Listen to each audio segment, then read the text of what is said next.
বাংলায় এসআইআর হতে দেবেন না। বাংলাদেশি অনুপ্রবেশকারী মুসলিমদের বাংলায় থেকে যাওয়াটা নিশ্চিত হবে, তাদের চলে যেতে হবে না, কিন্তু তাদের চলে যেতে হচ্ছে, নাম বাদ পড়ছে।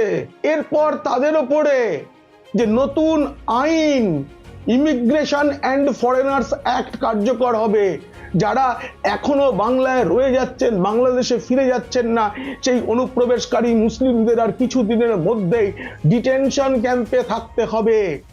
এই রাজ্য সরকার প্রতিটি জেলায় ডিটেনশন ক্যাম্প বানাতে বাধ্য হবে। এই যে ওয়াকফ সংশোধনী আইন, এটা নিয়ে প্রথম থেকেই মমতা বন্দ্যোপাধ্যায় এবং তার ভাইপো মানুষকে ভুল বুঝিয়েছেন। তাদেরকে বলেছেন তোমাদের ধর্ম নিয়ে নিল, ওয়াকফ সম্পত্তি কেন্দ্র নিয়ে নেবে। আদৌ তা নয়। এই আইনে বলা হয়েছে যে ওয়াকফ সম্পত্তি অধিগ্রহণের নামে কোনো ওয়াকফ বোর্ড গরিবের সম্পত্তি কেড়ে নিতে পারবে না।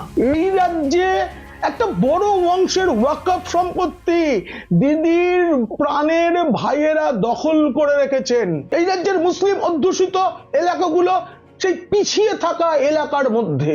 শুধু মুসলিম ভোট দিয়ে যে এবার আর ক্ষমতায় আসা যাবে না সেটা আগেই বুঝেছিলেন পিসিমণি। তাই তো দীঘায় মন্দির, তাই তো উত্তরবঙ্গে কি একটা করতে চাইছেন তিনি। এই নিয়ে গোটা ভিডিওটি দেখতে হলে নিচে ডেসক্রিপশনে থাকা লিংকে ক্লিক করুন। আর যদি ভালো লাগে তবে অবশ্যই সাবস্ক্রাইব করুন পিনাক কি বলছে।